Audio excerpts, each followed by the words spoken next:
सोलापूर जिल्ह्याने ज्वारीच्या उत्पादनामध्ये राज्यात पहिला क्रमांक पटकावला असला तरी यंदाच्या वर्षी ज्वारीची पेरणी कमी प्रमाणात झाली आहे। यासोबतच गेल्या 5 वर्षांचा जर विचार केला तर ज्वारीचं क्षेत्र घटून त्या जागी हरभरा, करडई, सूर्यफूल लागवडीकडे शेतकऱ्यांचा कल वाढलेला आहे।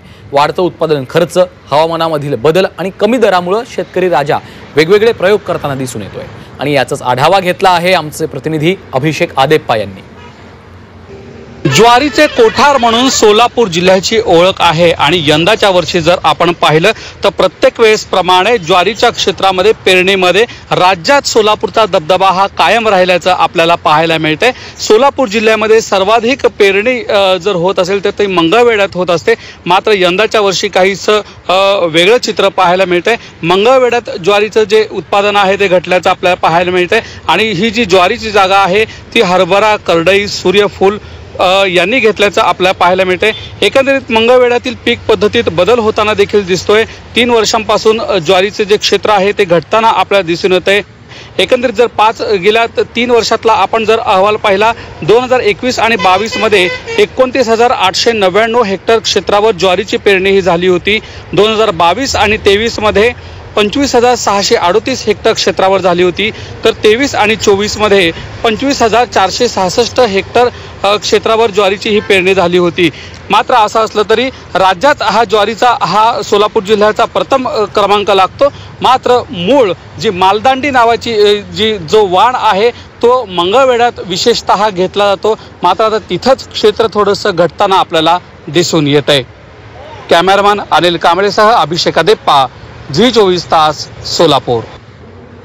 कोल्हापूरमध्ये कंदमुळं आणि औषधी वनस्पतींचं प्रदर्शन भरवण्यात आलं। यामध्ये 100 प्रकारची कंदमुळं, 150 प्रकारच्या औषधी वनस्पती आणि 50 पेक्षा अधिक दुर्मिळ फुलांच्या झाडांचा समावेश आहे। कंदमुळं आणि औषधी वनस्पतींचा आरोग्याला फायदा होतो, त्याची जनजागृती करण्यासाठी प्रदर्शनाचं आयोजन करण्यात आलं। कंदमुळं, औषधी वनस्पती आणि फुलपाखरांना अट्रॅक्ट करणारी जी वनस्पती आपण इथे डिस्प्ले केली, याच्या मागचा उद्देश एवढाच आहे की जास्तीत जास्त नागरिकांनी याच्याबद्दल अवेअर व्हावं, याचा प्रसार चांगल्या रीतीने सगळ्या नागरिकांमध्ये व्हावा आणि जे आपल्या पूर्वजांचा जो ठेवा आहे, आपल्यासाठी जो त्यांनी जपून ठेवला आहे पिढ्यानपिढ्या, तो आपल्या पुढच्या पिढ्यांपर्यंत पास ऑन व्हावा। आणि औषधी हे कंदांचं, औषधी वनस्पतींचं पण बरेच औषधी गुण आहेत, त्याचं सगळं सविस्तर माहिती आपण इथे दिलेली आहे। आणि इथे आपले जे बाचुळकर सर, वाली, डॉक्टर वाली यांच्यासारखे तज्ज्ञ लोक इथे आहेत, जी आपल्या लोकांना येऊन इथे जी लोक येत आहेत त्यांना ते पुरेपूर माहिती सगळी देतात।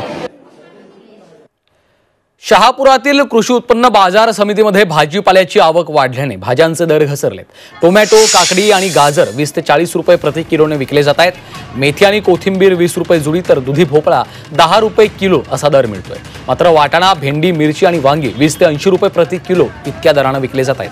भाजीपाल्याच्या दरात घसरण झाल्यामुळे नागरिकांना तर दिलासा मिळालाय, मात्र शेतकरी आर्थिक संकटात सापडलाय। कोथिंबीर आहे ना, कोथिंबीर 10 रुपये 20 रुपये। मेथी जास्त महाग आहे, उन्हामुळे मेथी होत नाही, गावठी मेथी होत नाही। गाजर 40 आहे, वाटाणा 60 आहे, मिरची शिमला मिरची 80 आहे, वांग 60 रुपये, टमाटा 20 रुपये किलो आहे। परिणाम व्यापाऱ्याला असं जास्त स्वस्त बी जास्त महाग बी नाही पाहिजे, कारण की कसं होऊन आता जास्त स्वस्त असल्यानं आता शेतकऱ्याला फटका बसतो आणि व्यापाऱ्याला फटका बसतो। गिराकाचा होतो फायदा, पण मग ते बी शेवटी शेतकरीच आहे ना। इंदापुरात रब्बी हंगामातील गहू पीक चांगलं आलेलं आहे। यंदा पाऊस चांगला झाल्यामुळे कृषी विभागाच्या मार्गदर्शनाखाली पिकं चांगली आली आहेत, त्यामुळे गहू पिकापासून आर्थिक फायदा होईल असा अंदाज शेतकऱ्यांनी व्यक्त केला आहे। यंदा रब्बी हंगाम चालू असून मी कृषी विभागामार्फत माहिती घेऊन माझ्या शेताची मशागत केली आणि त्यानंतर पेरणी यंत्राने गहू पेरणी केली। त्याच्यामुळे गहू पेरणी यंत्र केल्यानंतर मी भिजवून काढून त्याला तणनाशक मारून पुन्हा त्यांनी जी माहिती सांगितली, टॉनिक मारा, ही फवारणी करा, ती फवारणी करून मला आता सध्या भरपूर समाधान वाटतंय, कारण माझा 1 एकर गहू आतापर्यंत चांगल्या जोमात आहे आणि ह्या वर्षी मला आर्थिकदृष्ट्या फायदा जास्त होईल। वाशिममध्ये यंदा रब्बीच्या हंगामात करडेच्या क्षेत्रात दुप्पट वाढ झाली आहे। जिल्ह्यामध्ये सरासरी 391 क्षेत्रावर करडेची पेरणी अपेक्षित होती, पण यंदा 758 हेक्टर क्षेत्रावर रब्बीची पेरणी झालेली आहे। त्यामुळे शेतकरी पुन्हा एकदा जुन्या पिकाकडे वळत असल्याचं दिसून येत आहे।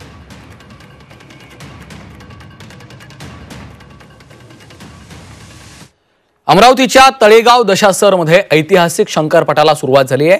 स्वातंत्र्यपूर्व काळापासून अमरावतीच्या तळेगाव दशासर इथं हा शंकरपट दरवर्षी भरवला जातो। यंदा या शंकरपटात मोठ्या प्रमाणात बैलांचं प्रदर्शन लावण्यात आलेलं आहे। यामध्ये अनेक प्रकारच्या बैलांच्या प्रजाती पाहायला मिळत आहेत, तर मोठ्या प्रमाणात शेतकरी या बैलांच्या प्रदर्शनाला भेटीही देत आहेत आणि याचा आढावा घेतला आहे आमचे प्रतिनिधी अनिरुद्ध दवाळी यांनी। अमरावतीच्या तळेगाव दशासरमध्ये दरवर्षीप्रमाणे यंदाही 150 वर्षांपेक्षा जास्त वर्षांची ऐतिहासिक परंपरा असलेला शंकरपट जो आहे तो सुरू झालेला आहे। मी सध्या या शंकरपटामध्ये आलेलो आहे। आपण इथे पाहू शकतो मोठ्या प्रमाणात बैल जे आहेत ते या शंकरपटामध्ये दाखल झालेले आहेत। याच विषय अधिक बोलण्यासाठी आपल्यासोबत शेतकरी आपण त्यांच्याशी बोलणार आहोत। दादा, वेगवेगळ्या प्रजातीचे बैल यंदा या पटामध्ये आलेले आहे, काय नेमकं वैशिष्ट्य आहे, काय सांगाल? हा पट जो आहे हा 150 वर्षाच्या पूर्वीपासूनच एक परंपरा लाभलेली आहे तळेगावला आणि हा विदर्भ केसरी म्हणून प्रसिद्ध आहे। इथे महाराष्ट्रातील जेवढेही टॉपचे बैल आहेत ते सर्व येतात आणि 4 ते 5 दिवस अशी खूप मोठी ती यात्रा चालते।